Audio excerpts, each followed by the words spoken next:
Mount Everest. Also known as Chomolungma or Sagarmatha, it has always cultivated a sense of romanticism among climbers, including one Scott Fisher, an American mountaineer and a pioneer of commercial guiding on Everest. He dedicated his life to helping others achieve their dream of standing on top of the world. It's my livelihood, and I hope that I can do a good job for people. I started out my business, Mountain Madness, to have fun, to support my lifestyle.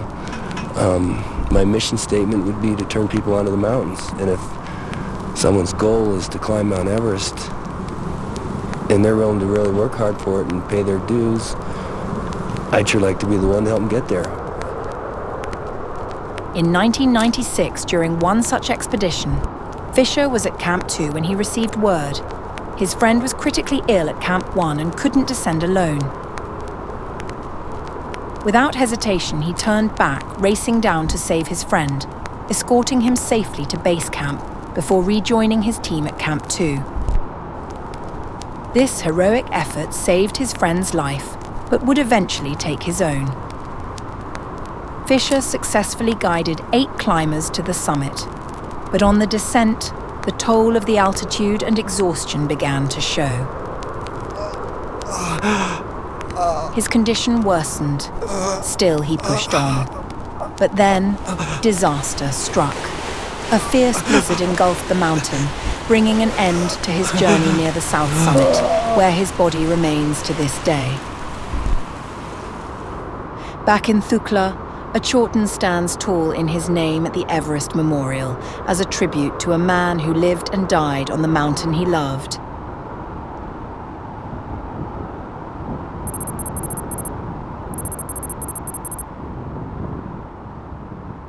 The Everest Memorial is a heavy place, somber. It's not just Scott Fisher. There are hundreds of names here who lost their lives on Everest, each with a story more heartbreaking than the last.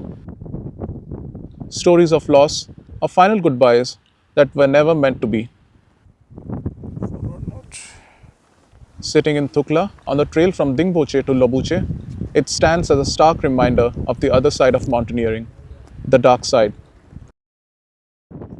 That day, as we stood there, me, Ronnie, Pemba and Tenzing, we were given a harsh dose of reality. Climbing is about chasing dreams, true. But it's also about knowing the costs involved, not just to you, but also to your loved ones. With a heavy heart, we moved on to Gorakshep, eager to reach the base camp of the mountain that people literally die for.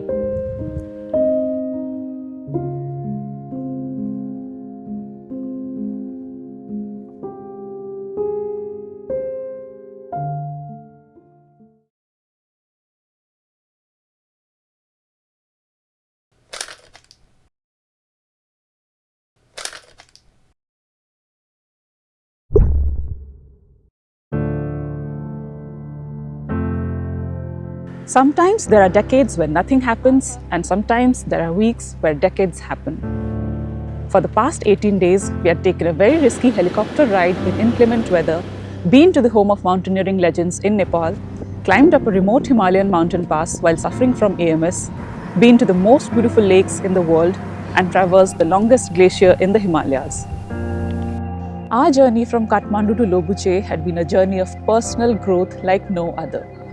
I still remember our first trek nearly a decade ago now. We were awestruck by this massive snow-clad peak in the distance. We couldn't help but wonder what would it feel like to actually stand on top of it. Right then, we knew we wanted more of this feeling in our lives. Since then, we have been chasing bigger dreams, higher mountains, and more epic views. And now we were on the verge of reaching the base camp of the highest mountain in the world in 5 hours. The adrenaline was pumping, our energy levels were through the roof, and our anticipation was building as the sun rose up behind the nearby peak in Lobuche.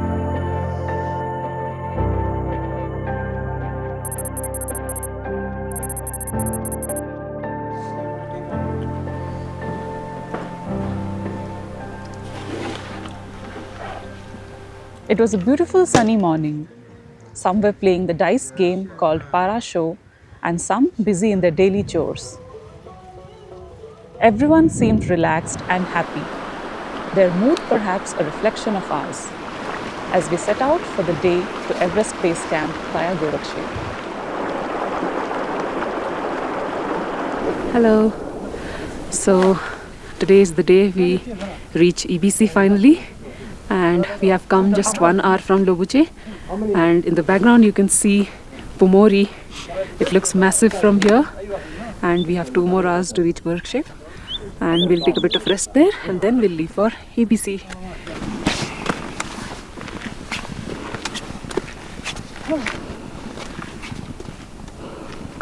In 2015, Nepal suffered a devastating earthquake. And the Everest Base Camp was perhaps the place on Everest that faced its worst wrath.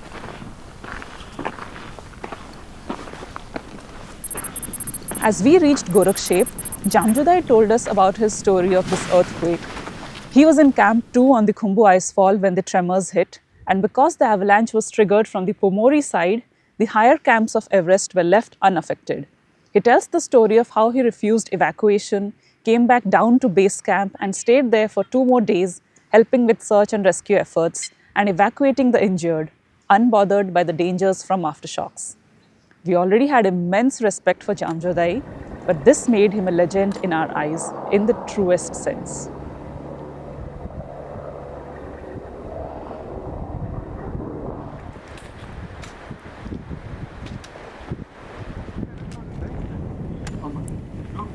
Lukla Kumari.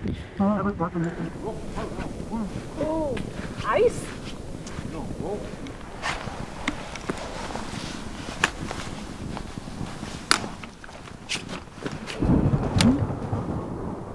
Did you hear that?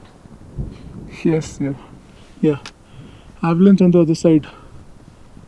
Oh my god. Okay, let's move.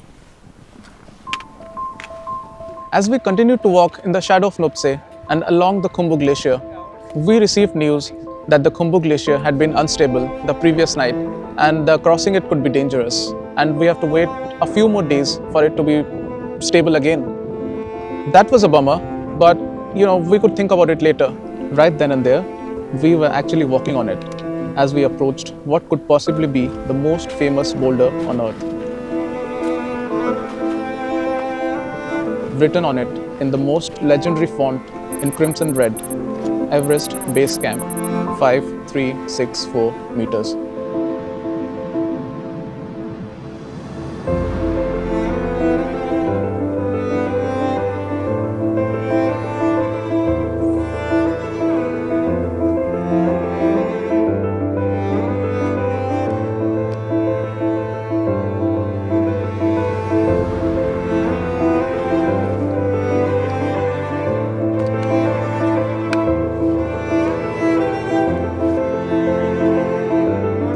This was a journey of a lifetime for all of us. Sana, Ronnie, Tenzing, Pemba and me. It wasn't just about reaching the bottom of the top of the world. It was about discovering what lies within, embracing the struggle, and realizing that every step we took brought us closer to understanding our own self. Reaching the base camp brought this dream to a successful end, but marked the beginning of another. The dream of going higher, the dream of aiming bigger, the dream to push ourselves a little bit more, the hope to see things that startle us, to feel things that we haven't felt before. A dream to someday go all the way.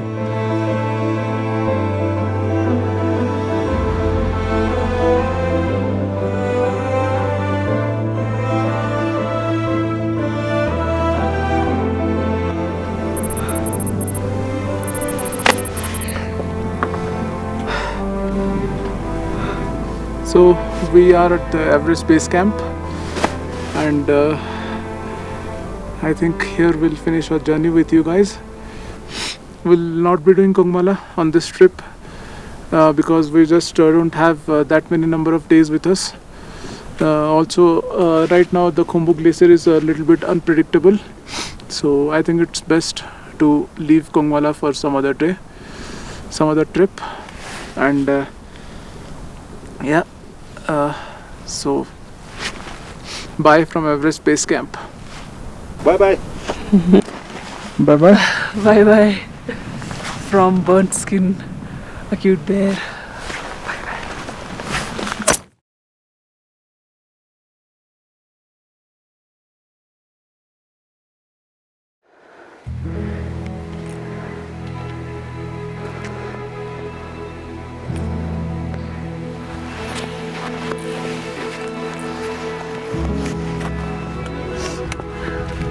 Kalapatthar full of snow. Oh, yeah. And we can see all the mountains today. Yeah. Lukla, Namche, Everest, Lukla, and everything. Everest in the middle, Namche on the right, and left is Lukla. The Lola Pass.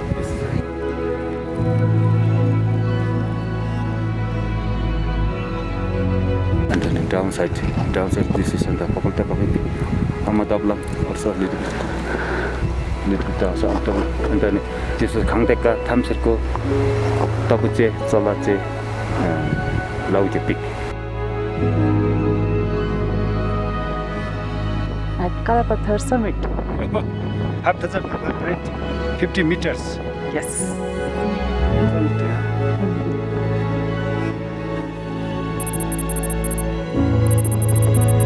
It's all cloudy this side.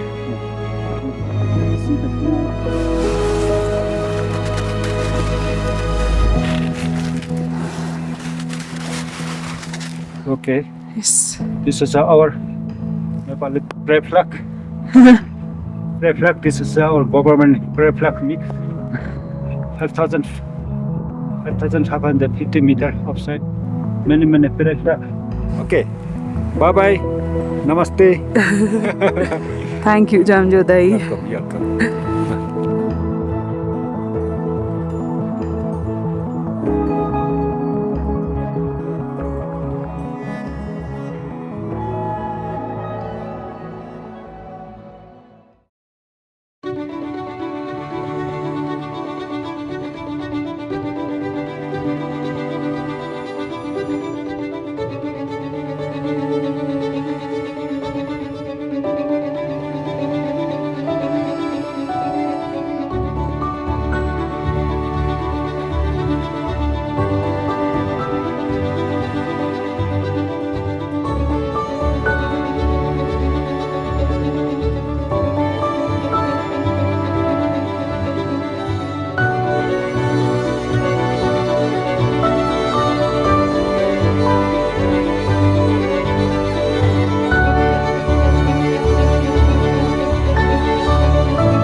Okay, are you ready? Yep. So I'll ask you 2 questions. Okay. Answer them in just 1 word, as short as possible. One word. Yeah. All right. Which peak did you find the most beautiful on this whole journey? I think Lingtran. How high is it? 7,000? Yeah, possibly. Okay. The second question, if given a choice to replace me on this trip as your travel partner, Please. yeah, who do you like to bring with you on this journey? Definitely a younger Jamjodai. Yeah. Probably me too. Okay, so roles reversal. Let me ask you the two questions. Yeah, okay. What was your most favorite mountain on this trail? I think it was Pomori. It's the most beautiful mountain according to me because on our way from Lobuche to Gorakshep, it just towers over you like... True. One Yeah. word answer. Oh, sorry. No, it's Pomori. Yeah, Okay, and the Pomori. second question is, Of course. what's that one place, stop or village you can say you would like to visit again on this trail? Without a doubt, Gokyo. My favorite place in this whole Of course. entire world. Of course. Gokyo. Okay, Okay, done? yeah, Pack up? pack up. Yeah.